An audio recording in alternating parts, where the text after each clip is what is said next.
Thank you, Dr. Anand. A very good morning to everyone. So, a burn patient in ICU and how do we manage? So, to begin with the classification, burns are classified by depth, type, and extent of the injury. So, every aspect of burn treatment depends on assessment of the depth and the extent of the burn injury. So, coming to types of burn injury, it can be thermal, wherein there is direct contact with the heat, the flame, the scald, or it can be a contact burn, or an electrical burn, wherein you can have alternating current, which is usually seen in residential areas, or a direct current injury seen in industrial regions, or with lightning. Then there can be chemical burns and frostbite. So coming to depth of burns, the first degree burns, they are limited to the epidermis. These are the various layers of the skin. So superficial second degree would be involving epidermis and part of the dermis.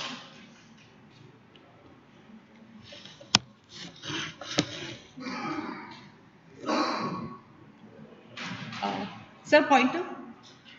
Pointer?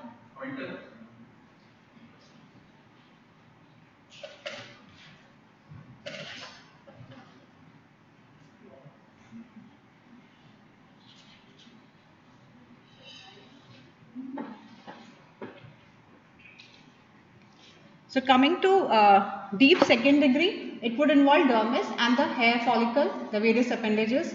Third degree would be involving subcutaneous fat and fourth degree would be involvement of the muscle. So coming to first degree burn, it involves only the epidermis as we just read, and tissue will blanch with pressure. Tissue is usually erythematous and often painful. It involves minimal tissue damage and there can be sunburn. Coming to second degree burn, it is referred to as partial thickness burn. It involves the epidermis and part of the dermis, often involving other structures such as sweat glands, the hair follicles. The blisters can be present and can be very painful at times. And edema and decreased blood flow in a tissue can convert it into a full thickness burn altogether. The third degree burn, it is also referred to as full thickness burn. You can see charred skin or a translucent white color, the coagulated vessels. The patient can complain of pain because of the surrounding second degree burn area, and there is complete destruction of tissue and structures. The fourth degree burn, it involves subcutaneous tissue, the tendons and the bone. So the burn extent. So more is the percentage of the burn surface area involved, more is the morbidity. So the burn extent is calculated only on individuals who have second and third degree burns.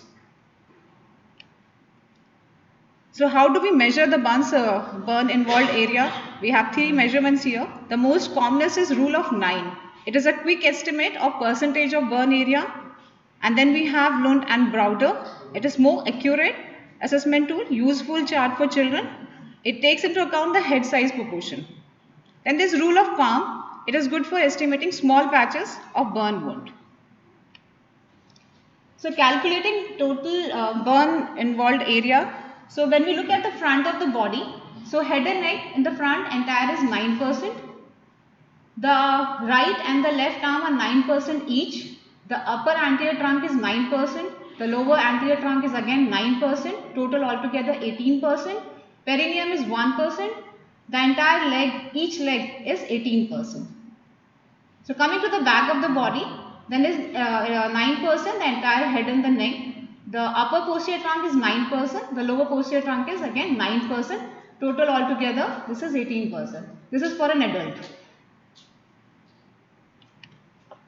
So this is Lund and Browder, total percentage of body surface burn area involved. Little comprehensive. You can go into the detail later. So coming to rule of palms, it estimates the burn size area. So it uses the patient's palm to measure the body surface area, which is here. The wrist and the fingers are altogether avoided. So this total area is 1%. So small areas of burn can be measured with the palm of the patient. Coming to pathophysiology of burns, the pulmonary alteration, this inhalation of direct heat, hot smoke, carbon monoxide gases leading to direct burn injury to the airway, is release of inflammatory mediators, is upper airway edema and bronchospasm, decreased ventilation eventually leading to severe shock, severe hypoxia and eventually shock. The smoke inhalation of carbon monoxide directly binds with hemoglobin, forming carboxyhemoglobin. It decreases the oxygen carrying capacity of the RBCs. Tissue hypoxia, further leading to decreased oxygenation, respiratory acidosis, hypoxia, eventually shock. The cardiovascular alteration, there will be heat which causes coagulation, necrosis of skin and subcutaneous tissue, release of vasoactive peptides, altered capillary permeability leading to loss of fluid, which can lead to severe hypovolemia. Further, it can lead to decreased cardiac output, decreased myocardial function, leading to decreased renal blood flow or oliguria or a renal failure situation. And there can be altered pulmonary resistance causing pulmonary edema, infection, SIRS and eventually multi-organ dysfunction syndrome. The renal alteration that can be seen with burn injury are, there is release of vasoactive substances, the inflammatory mediators, there is increased vascular permeability, the fluid shifts from intracellular spaces to interstitial spaces, there is decreased intravascular volume, electrolyte and pH imbalances, decreased blood volume, cardiac output, decreased supply to renal system, the renal tissues get damaged and eventually renal failure. The metabolic alterations, when there is stress involved with the burn injury, there is increase in the stress hormones, the catecholamines and the cortisols. There is eventually gluconeogenesis, peripheral lipolysis, proteolysis leading to increased glucose, increased free fatty acids and increased amino acid, eventually leading to hypermetabolism and metabolic acidosis. Coming to the gastrointestinal alterations, here is again, as we have seen earlier also, there is increased vascular permeability causing edema, leading to decreased intravascular volume, electrolyte pH imbalance, there is decreased supply to the gastrointestinal tract, mucosal atrophy, there is decreased peristaltic movement, decreased absorption, paralytic ileus, gastric distension, leading to curling ulcers and gastric bleeding. There is also increased intestinal permeability which leads to overgrowth of GI bacteria which translocate to other organs leading to septicemia and gastric bleeding eventually. So, coming to thermoregulatory alterations, this loss of skin surface, exposure to external environment, this inability to regulate body temperature, this fluid leak from the burn wound, this increased evaporation from the tissues. Evaporation causes heat loss from the body leading to hypothermia.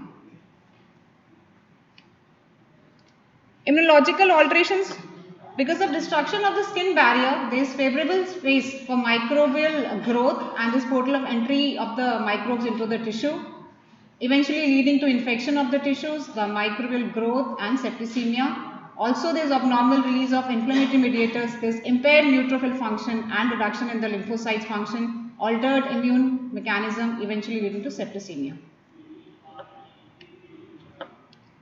So, coming to who all patients come to ICU and get admitted. So, any full thickness which involves more than 5% of the body surface area comes to ICU. Partial thickness which is more than 10% of the total body surface area. Any full thickness or partial thickness burn which involves critical area such as face, hand, feet, perineum and skin over the major joints. Children with severe burns, circumferential burns of thorax or extremities, significant chemical injury, electrical injury, lightning injury, or there is a coexisting major trauma or significant pre-existing medical conditions and presence of inhalational injury, all these patients come to ICU. So, details of the incident, this is important. We need to know the cause of the burn, what led to the burn, how the injury occurred, the time of the injury is important when we think of resuscitation. Then place of occurrence, whether it was a closed space or there was presence of some chemicals or noxious fumes, likelihood of associated trauma, which was there an explosion involved or a mass destruction happened, and pre-hospital intervention which the patient received before coming to the hospital. So, initial patient management, we try to stop the burning process, but then in the process we need to avoid getting injured ourselves, that is very important.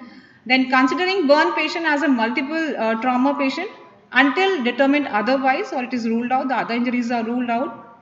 We perform a ABCDE assessment, this is very essential and basic to burn management. Then we avoid hypothermia and we try removing the constricting clothing and jewelry which can lead to distal ischemia. So the initial management, the ABCDE and S is airway, breathing, circulation, depth of the burn and estimating the extent of the injuries.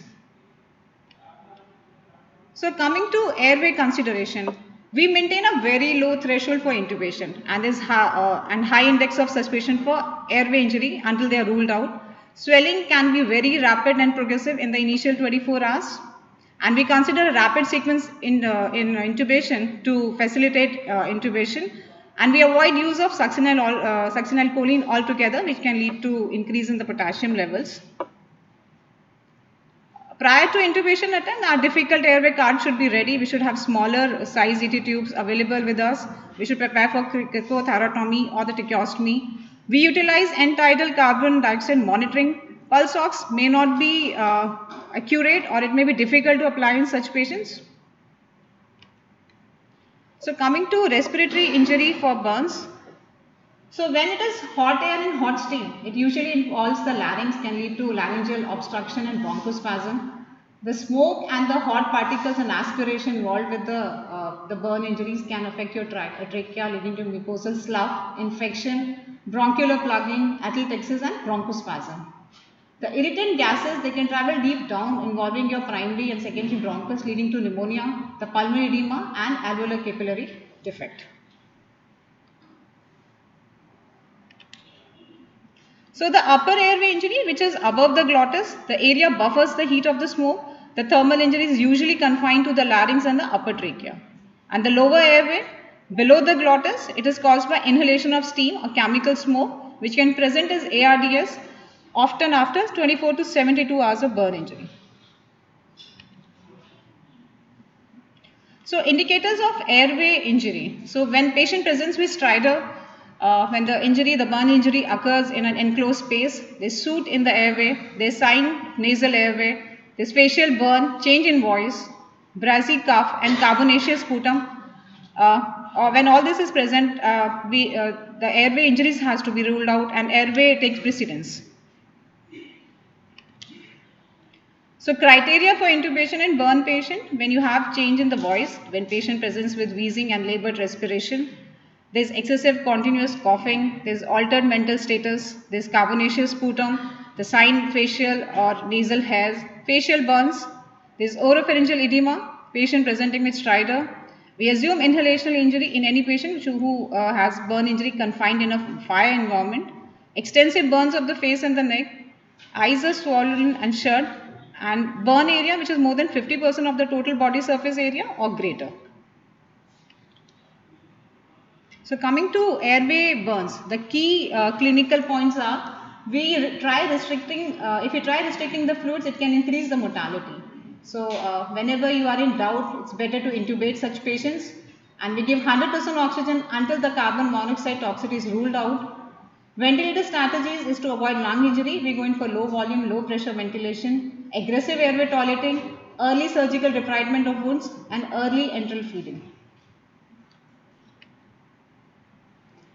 So the systemic effects that can be there in the first 48 hours, the initial 48 hours, there can be tachycardia, there is decreased cardiac index, decrease in the stroke volume, there is increase in the peripheral, the pulmonary vascular resistance and the systemic vascular resistance, and there can be metabolic acidosis. Patient can present with myoglobinuria, oliguria. There can be compartment syndromes with circumferential burns of the chest, the burn of the extremity. There can be altered mental status, the increased pain response or increase in the antidiuretic hormone. Pulmonary edema, bronchospasm, patient can later present with ARDS as well. The stress hormones are increased. When you come to the skin, there is non-blanching burnt area, mottled, clammy, non-burned area. Further, there is fluid loss through the burnt tissue and there is altered pharmacological responses. So coming to systemic effect which can present after 48 hours, tachycardia, initially there was decrease in the cardiac index, but after 48 hours, because of fluid resuscitation as well, there can be increase in the cardiac index. The SVR is low after 48 hours. There can be altered metabolic functions of the liver, there is altered drug clearance, And there is increased gluconeogenesis, decrease in the coagulation factors, decreased hematopoiesis, the patient can present with anemia, immunoparesis and osteoporosis, altered mental status, increased pain response. Coming to lungs, the pulmonary edema, bronchospasm, ARDS, and there's further in the kidneys, there's increase in the glomerular filtration rate while the decreased tubular function, and then there's the SIRS that is happening. Then again there's altered pharmacological response. So coming to circulation considerations, the formation of edema is the greatest leads to greatest initial volume loss wherein patient when presents with hypovolemia. So burns which are 30% or less, the edema is limited to the burn region. So one burn surface, it is more than 30% of the total body surface area, edema develops in all body tissues including the non-burned areas. Impaired peripheral perfusion, it may be caused by mechanical compression, the vasospasm or the destruction of the vessels. Ischorotomy indicated when muscle compartment pressure which is more than 30 millimeters of mercury. Coming to fluid resuscitation, the goal is to maintain perfusion to the vital organs, and it is always based on the total body burn surface area, the body weight, and it has to be seen whether the patient is adult and child or the child. In all cases, the fluid overload should be avoided. Ringer lactate or the balanced salt solution, they are the preferred solution. Restoration of sodium loss is essential, and these solutions, they are free of glucose. There is already high levels of circulating stress hormones which are causing increased gluconeogenesis and glucose intolerance in burn patients. So these patients can have large insensible fluid losses. The fluid volumes may increase, the requirement may increase in patients who have coexisting trauma. The vascular access, it is essential to have 2 large bore peripheral lines. If that is not possible, we should insert a central venous catheter. Another important thing here is fluid requirement calculations for infusion rates. They are based on the time from the injury and not from the time the fluid resuscitation is initiated. So coming to the formulas which are commonly employed when calculating the required fluid to be resuscitated in such patients. So Parkland formula, it is 4 ml of ringer latrate into percentage of the burn surface area into body weight.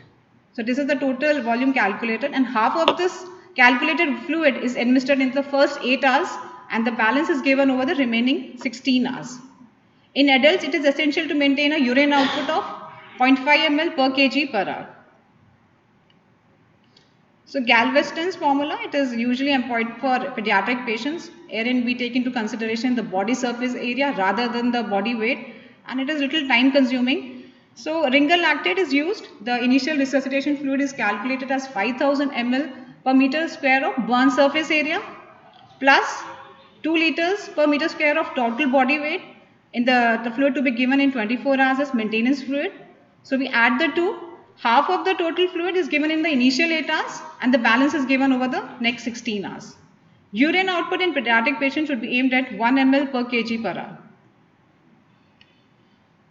So the other formulas, the next is Muir and Barclay, wherein the fluid estimate is given for the initial 36 hours and colloid is used as the initial resuscitation fluid. So calculating percentage of burn into weight of the patient upon 2. This is the total ml of albumin, which is 4.5%, which is given per unit time. The time frames are, it is given at 4 hours, the next 4 hours, the third 4 hours, 6 hours, and then 12 hours. Total amounting to 36 hours. And we commence the maintenance crystalloids at a rate of 1 ml per kg alongside the calculated resuscitation fluids. So endpoints of guiding fluid administration, the vital signs looking at the blood pressure, the heart rate and the capillary refill time. Urine output has to be monitored, it's very essential. The peripheral perfusion, the serum lactate, the base deficit and cardiac output looking at the oxygen delivery and the consumption. These patients have to be reassessed frequently. The effects of hypothermia. Hypothermia, it can lead to acidosis and coagulopathy, and it is commonly seen in burn patients. We already know the mechanism, how it leads to hypothermia in such patients. It can cause peripheral vasoconstriction and impairs the oxygen delivery to the tissues. So metabolism gets changed from the aerobic to anaerobic. There is increased serum lactates leading to decrease in the serum pH. So how do we prevent hypothermia? We cover the patient with a dry sheet. We keep the trauma room dry, pre-warm before the patient arrives to the trauma room. We give warmed IV fluids. We avoid application of saline-soaked dressings. We avoid prolonged irrigation. Remove the wet and bloody clothing. This patient may receive paralytics, so they are unable to shiver and generate heat. We avoid application of antimicrobial cream, and we continue monitoring of the core temperature. So coming to management of hypermetabolic response, because of reduced heat loss, environmental condition becomes important. You excise and close the burn wound as early as possible, early enteral feeding and recognition and treatment of infection at the earliest. So lab studies that need to be sent in a patient who have severe burns, we send the complete blood count with the differential count, the blood chemistry profile. We do get ABG, wherein we can see the levels of the carboxyhemoglobin, the coagulation profile, the urine analysis, the CPK and the urine myoglobin levels, especially patients who have electrical injuries, and a 12-lead ECG. Imaging that can be done, X-rays are commonly performed, CT scans depending upon history and physical findings of the patient. So burn injury wound management. Ischiotomy and fasciotomy may be necessary within hours. Surgery for wound closure is necessary for full thickness injuries or areas of deep partial thickness that would heal with delay or with scar formation. In life-threatening burns, urgency to graft before substantial colonization occurs is important. Usually the superficial and small burns, they heal within 2 weeks. The large deep dermal burns, they heal within 2 to 3 weeks. And any burn which do not heal after 3 weeks needs grafting. So you have open dressing and closed dressing. So when you open dressings are employed, they are inexpensive. They increase heat and fluid loss, though there is decreased incidence of pseudomonas infection with these. When using closed dressing, they reduce the heat and the moisture loss. They are less painful, but there are higher incidences of pseudomonas infection as been noted. Then you have moist wound healing. It can increase the activity of the growth factors. It leads to increased activity of the surface proteolytic enzymes. There is improved oxygenation and nutrient delivery to the burned injured tissue. So coming to topical antibiotics, colonization via airborne or endogenous gram-positive flora within the first week is common and is the rule. Subsequent, there can be colonization with the gram-negative organisms. Then there's complications of topical agents that are commonly employed. There can be hyponatremia, hyperosmolarity, metabolic acidosis, and methemoglobinemia. Silvadene resistance is universal for Enterobacter cloacae. So these are the commonly employed topical antimicrobials. The most common being silver sulfadiazine. It is a water-soluble cream. It has broad spectrum, low toxicity, and is painless. But adverse effect associated could be transient leukopenia, and rarely you can see methemoglobinemia with its use. The others being silver nitrate and mefenite. So sites of potential infection in a burn patient, there can be secondary infections of the corneal burns. There can be septic thrombophlebitis, pneumonia, the urinary tract infections commonly with urinary catheters or the burns to the perineum. The burn wound itself. There can be sinusitis, middle infections, suppurative chondritis, infective endocarditis resulting from transient bacteremia, secondary to manipulation of the wound or the central line placement, and rarely you can have intra-abdominal infections. So risk factors for pneumonia, these patients who have inhalational injury, there is destruction of the respiratory epithelial barrier, there is loss of ciliary function, impaired secretion clearance, bronchospasm, mucus and cellular plugging, all these are risk factors for pneumonia. Patients who land upon ventilator can develop VAB. There are circumferential burns, full thickness chest wall burns with decreased chest compliance. Patients who are immobile, there can be uncontrolled wound sepsis. It can lead to secondary pneumonia from hematogenous spread of organism from the wound. So wound sepsis itself, it is characterized by dark or grey appearance. There can be purulent discharge, systemic signs of sepsis. If true burn wound sepsis exists, the wound culture should yield more than 10 raised to power 5 organism per gram of tissue. Signs of wound infections, others could be discoloration of surrounding skin, offensive exudate, delayed healing. They can be graft failure or conversion of a partial thickness wound to a full thickness burn. The prophylactic antibiotics are not indicated in the early post-burn period. So calculating nutrition in burn patients, you have this formula which is Curie formula. Calories per day are calculated as weight in kg into 25 plus 40 into total burn surface area. This is the initial requirement. It needs periodic recalculation as healing occurs, and probably at times it overestimates calorie needs. So weight loss of more than 1% of baseline weight per day should not be tolerated for more than 5 days.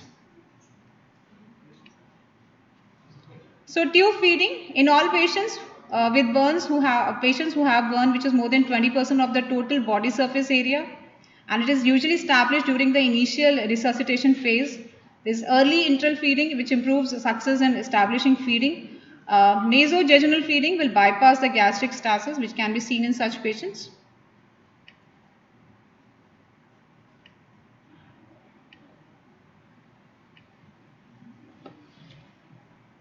So other consideration, we should check for tetanus status in these patients, and we administer tetanus dose as appropriate. We debride and treat open blisters or blisters which are located in areas that are likely to rupture. And intact blisters, they are not debrided, they are left intact. Other measures are we need to achieve tight glycemic control for adequate wound healing. DVT prophylaxis has been taken into consideration. We try to achieve adequate pain and anxiety control with the use of benzodiazepines and opioids. Beta blockers may be used to attenuate hypermetabolic response. There is no role of steroids in burns, and we address myoglobinuria if present.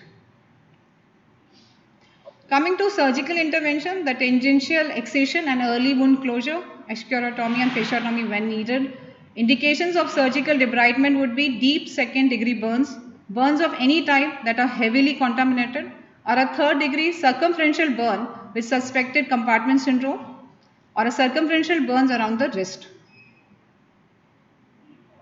So coming to carbon monoxide intoxication, carbon monoxide has a binding affinity for hemoglobin which is 210 to 240 times greater than that of the oxygen.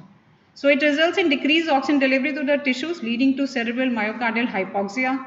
Cardiac arrhythmias are the most common fatal occurrence that can be seen.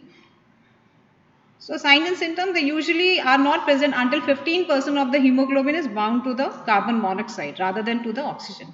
So early symptoms, they are neurological in nature due to decrease in the impairment of cerebral oxygenation. Patient can be confused, irritable and restless, can complain of headache, the tachycardias. He may manifest arrhythmias or myocardial infarction. Vomiting, incontinence can be seen, can have dilated pupils, bounding pulse, may appear pale or cyanotic, may manifest seizures, and may appear overall cherry red in color, but it is rarely seen. So symptoms associated with the carboxy hemoglobin levels, when it's 0 to 5, it is usually normal value, no symptoms. 15 to 20, patient may manifest with headache and confusion. 20 to 40 levels, patient can have disorientation, fatigue, nausea and visual changes. 40 to 60, patient can have hallucination, can be combative, can present in coma or a shock state. And mortality of 50%, more than 50% is seen when the carboxy hemoglobin level is more than 60. So coming to management, we try to remove the patient from the source of exposure as soon as possible. Try administering 100% high flow oxygen, which is very essential. The half-life of carboxy hemoglobin in patients who are breathing room air is 120 to 200 minutes. While it is just 30 minutes, patients who are breathing 100% of oxygen. Coming to electrical burns, there are thermal injuries which result from high intensity heat. The skin injury area may appear small, but the underlying tissue damage can be extensive. There may be brain, heart damage or other musculoskeletal injuries involved. So to summarize, the burn patients, they require aggressive care. The management depends on extent and depth of the burns. Complications like hypothermia, hyperkalemia and rhabdomyolysis are common and should be looked for and treated when present. So coming to key points, fluid resuscitation must be based on frequent reassessment. The formulas are just a guide, they are not just absolute values. Pulse oximeter readings may be normal in carbon monoxide toxicity. Unnecessary intubation is better and preferable to getting systemic hypoxia. Early enteral nutrition in major burns may improve survival. Burn patients are at high risk of infection and there are many sites for infective complications. Antibiotics should be used wisely to limit emergence of multi-resistant organism. Thank you all.